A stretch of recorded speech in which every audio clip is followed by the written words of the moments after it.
Banyak orang yang sekarang masih menganggap arti diet itu adalah mengurangi dosis makanan. Tapi sebenarnya diet itu sendiri sebenarnya adalah bagaimana kita mengatur pilihan makanan, jam kita makan, sebenarnya itu. Nah, yang menjadi pengaruh yang saya maksud di sini pola hidup atau pola makan pada usia muda berhubungan dengan penyakit jantung itu adalah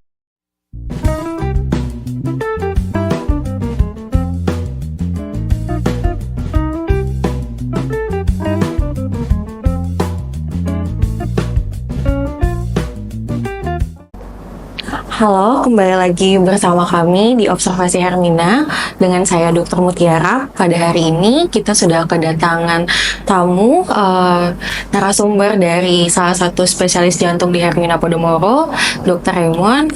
Halo, selamat pagi dokter. Selamat pagi. Pada kesempatan kali ini kita akan membahas mengenai serangan jantung yang pada usia muda ya dok. Ya baik dok, mungkin bisa diinfokan ya dok, resiko utama apa aja yang bisa menyebabkan terjadinya serangan jantung pada usia muda? Ya, baik. Untuk pertanyaan terima kasih. Ya, untuk resiko serangan jantung pada usia muda itu pada prinsipnya sebenarnya untuk serangan jantung ini sama saja dengan yang usia tua. Hanya saja yang lebih bermakna pada usia muda itu ada dua hal sekarang.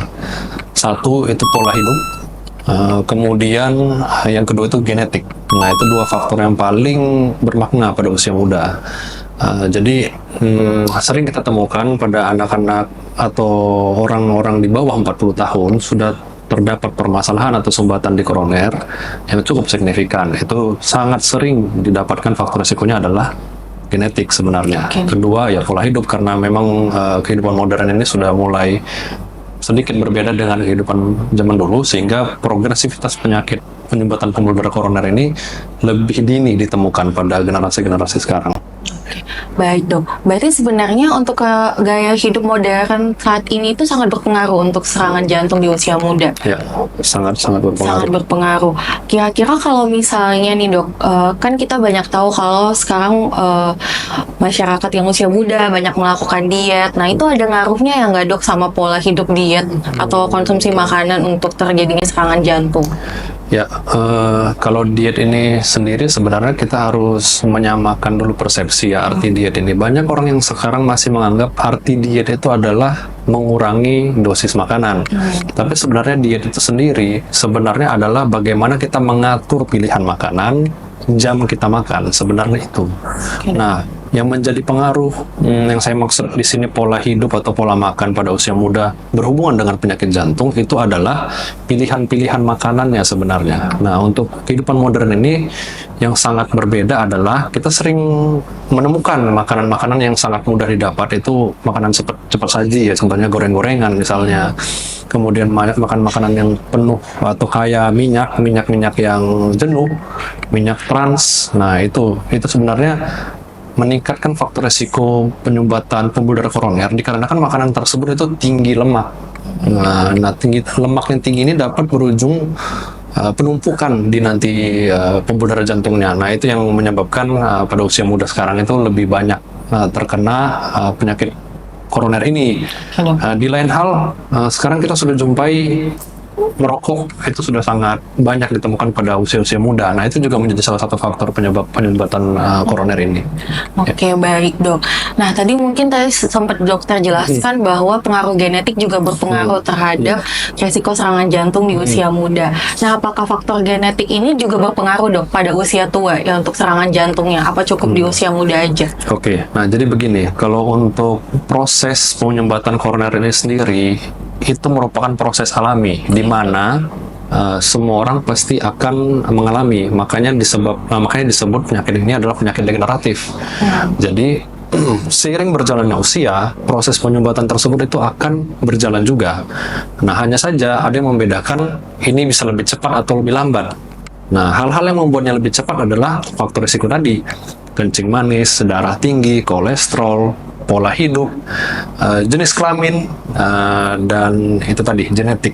Jadi genetik ini cukup berpengaruh karena itu dapat meningkatkan kurang lebih 1,5 kali lipat lebih tinggi kemungkinan terjadinya penyumbatan koroner ini bila pada individu tersebut, keluarganya ada yang menderita penyakit jantung usia muda. Yang dianggap usia muda itu adalah usia 60-an tahun ke bawah. Oke. Gitu. Ya. Oke, baik dok. Nah, yang pasti selalu ditanya-tanya ini dok, adakah gejala khusus yang mungkin kita sebagai yang masih usia muda, yang masih produktif ketika mengalami serangan jantung tuh kita abaikan dok, merasa itu masih oke gitu. Ada nggak ya dok? Kira-kira gejala khususnya? Nah, untuk gejala khususnya ini sendiri, sebenarnya tuh spektrum atau gejala serangan jantung ini banyak. Ya.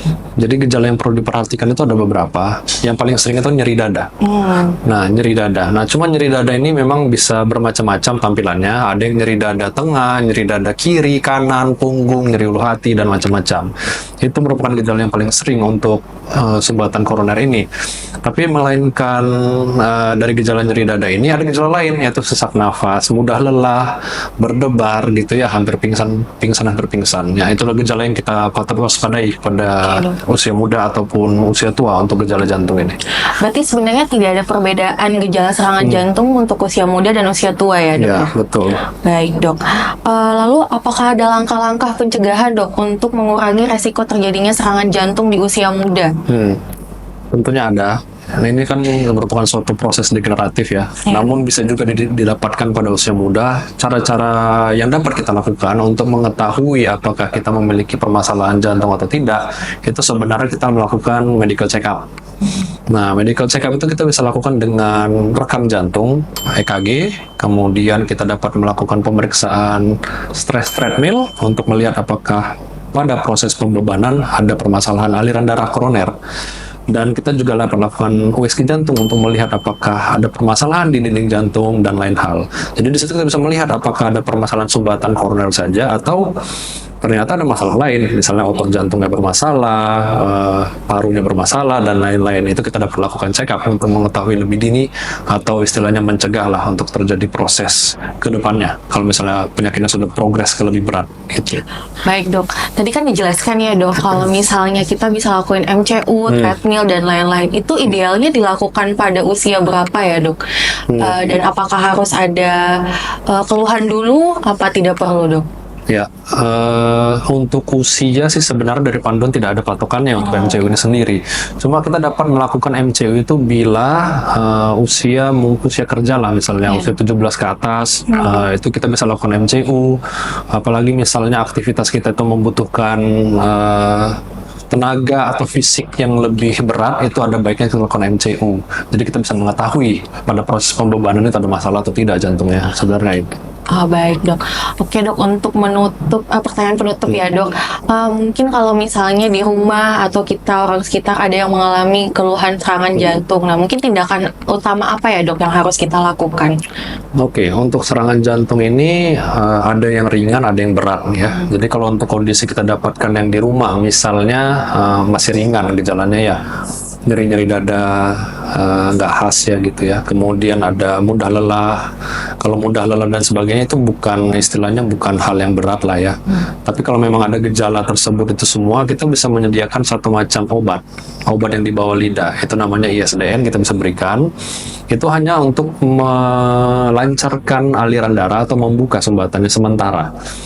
Namun bila sudah perbaikan, ada baiknya langsung segera ke UGD untuk dilakukan pemeriksaan lebih lanjut.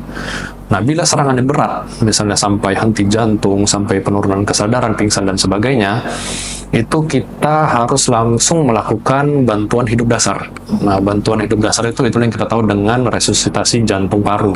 Nah, itu memang ada lagi prosedurnya, itu memang bisa dipelajari lah untuk bantuan dasar ya. Oke, baik. Terima kasih banyak Dr. Raymond untuk waktunya pada hari ini. Infonya sangat bermanfaat buat kita semua. Oke, karena keterbatasan waktu pada hari ini, kita akhiri untuk podcast observasi hari ini. Jangan lupa like, comment, dan subscribe. Sampai berjumpa di podcast lainnya. Terima kasih. Ya.